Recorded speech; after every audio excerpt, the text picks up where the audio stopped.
ఎవరికైనా అనిపిస్తుంది. కానీ సమస్య ఏంటంటే మనిషి ప్రమాదంలో ఉన్నాడు, దేశం ప్రమాదంలో ఉంది, ప్రాంతం ప్రమాదంలో ఉంది, తెలంగాణ కూడా ప్రమాదంలోనే ఉంది. తెలంగాణ గురించే మనం పరిమితమై మాట్లాడుకుందాం. కాబట్టి తెలంగాణకు కొత్తగా వచ్చిన అస్తిత్వ ప్రమాదం ఏంటిది అని అన్నప్పుడు నేను ఒక సంవత్సరంన్నర కింద తెలంగాణ తల్లి రూపురేఖలు మార్చినప్పుడు, తెలంగాణ తల్లి చేతిలోంచి బతుకమ్మ తీసేసినప్పుడు, తెలంగాణ తల్లి చేతిలోంచి బతుకమ్మ తీసేసినప్పుడు కూడా నేను అస్తిత్వానికి ప్రమాదం ఏర్పడుతున్నది అని మాట్లాడాను. సాంస్కృతిక ప్రతీక బతుకమ్మ తెలంగాణ.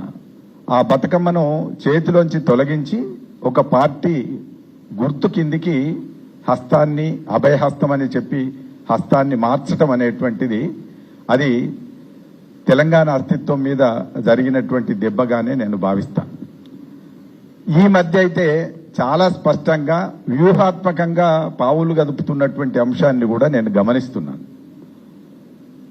సరిగ్గా తెలంగాణ ఆవిర్భావ దినోత్సవం రోజునే ఒక చర్చ మొదలైంది.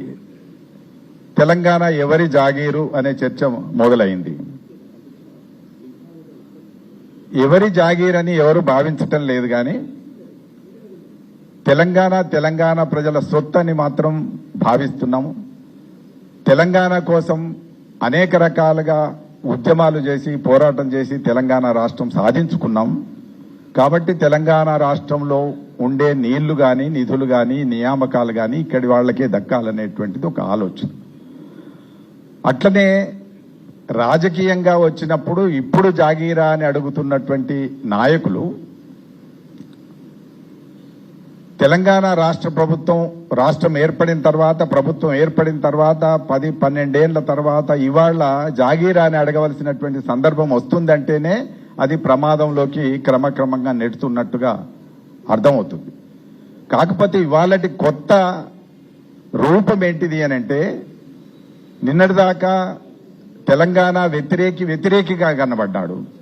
ఇవాళ తెలంగాణ వ్యతిరేకి తెలంగాణ ముద్రతో వస్తున్నాడు, తెలంగాణ వేషం వేసుకొని వస్తున్నాడు. నేను తెలంగాణలో ఉద్యమం చేశాను, నేను కూడా రాష్ట్రం కోసం కొట్లాడాను, లేదా నాది తెలంగాణే, నేను జైలుకు వెళ్ళాను కనుక గనక నాకు తెలంగాణలో ఏమైనా చేసే హక్కు ఉంటది అని మాట్లాడడం అనేటువంటిది ఇప్పుడు కొత్తగా కనబడుతున్నది. కనుక అది ఈ ధోరణి ఏదైతే ఉందో తెలంగాణ ఉద్యమంలో పాల్గొని ఉండవచ్చు కాక, తెలంగాణ ఉద్యమంలో పాల్గొన్నప్పటికీ, ఆ చరిత్ర ఉన్నప్పటికీ తెలంగాణ హక్కుల విషయంలో రాజీ పడితే తప్పనిసరిగా తెలంగాణ అస్తిత్వానికి ప్రమాదం ఏర్పడినట్టుగానే భావించాల్సి ఉంటుంది. పోతే విగ్రహాలు వెంటనే విగ్రహం ఏర్పాటు చేయడం వల్ల కూడా ఒక చర్చ బలోపేతమైంది. అంతకుముందు బాలసుబ్రహ్మణ్యం విగ్రహం కానీ, తర్వాత ఎన్టీ రామారావు విగ్రహం కానీ ఇక్కడ ఏర్పాటు చేసినప్పుడు విగ్రహాల నేపథ్యంలోంచి తెలంగాణ అస్తిత్వ ప్రతీకల విగ్రహాలు పెట్టకుండా తెలంగాణ అస్తిత్వాన్ని అణిచివేసినటువంటి విగ్రహాలు ఎట్లా పెడతారు అనే చర్చ మొదలైంది. అది ఇప్పుడే మొదలు కాలే. మిలియన్ మార్చి రోజు కూడా ట్యాంక్ బండ్ మీద ఉన్నటువంటి విగ్రహాల విషయంలో కొన్ని విగ్రహాల్ని ఆ రోజున ఆంధ్ర ఆధిపత్యానికి ప్రతీకలుగా భావించినటువంటి విగ్రహాలని తొలగించి హుస్సేన్ సాగర్ లో చెరువులో వేసినటువంటి పరిస్థితి కూడా ఉంది. ఆ చరిత్ర నుంచి నేర్చుకుంటే మనం విగ్రహాలు తీసేయడం ద్వారా, పెట్టడం ద్వారానో తెలంగాణ అస్తిత్వం పూర్తిగా నిలబడుతుందని నేనైతే అనుకోవటం లేదు.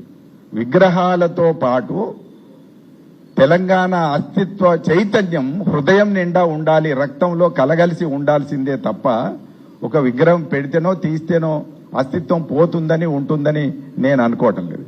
కాకపోతే ఇవాళ కొత్తగా మాట్లాడుతున్నటువంటి వ్యక్తుల్ని మనం లేదా సమూహాల్ని గనక గమనిస్తే ముప్పేట దాడి జరుగుతున్నది తెలంగాణ మీద అని నేను గమనించాను.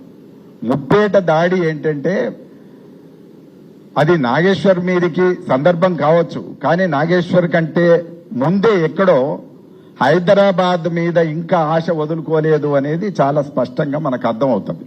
హైదరాబాద్ ఉమ్మడి రాజధానిగా ఉండాలనేటువంటి ఆలోచన అవతలి ప్రాంతం వాళ్ళకు కూడా ఇంకా పోలేదు. కాబట్టి హైదరాబాద్ మీద ఒక కన్నేసి సగం లేదా ఒక కాలు లేదా సగం జీవితం ఇక్కడ పెట్టుకొని, ఇక్కడ ఇల్లు పెట్టుకొని ప్రతి వారాంతంలో ఇక్కడే గడిపి తర్వాత 3 రోజులు 4 రోజులు అక్కడ పరిపాలన చేసేటటువంటి ఒక వాతావరణం మనం చూస్తున్నాం.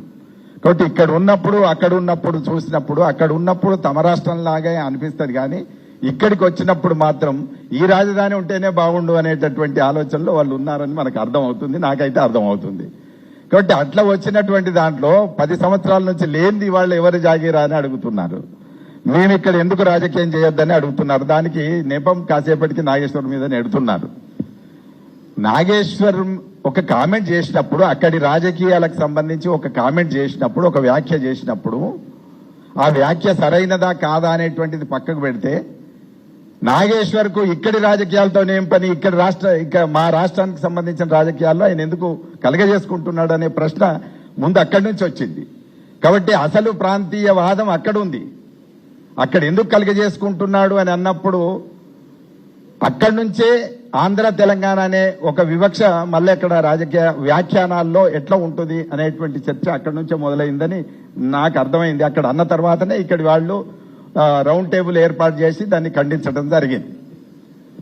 అది ఒక పాయ అయితే, ఆ ఒక పాయలో అవతలి ప్రాంతానికి సంబంధించినటువంటి ఒక పక్షం, అది జనసేన రూపంలో కావచ్చు, వచ్చి ఇక్కడి వాళ్లను కూడగట్టుకొని వాళ్ళు తప్పనిసరిగా ఇక్కడ ఎన్నికల్లో పోటీ చేస్తాం, లేకపోతే మేము ఉద్యమాల్లో ఉన్నామని చెప్పి తెలంగాణ వేషం వేసుకొని వస్తున్నటువంటి దాంట్లో ఒక కామన్ పాయింట్ కనబడుతుంది.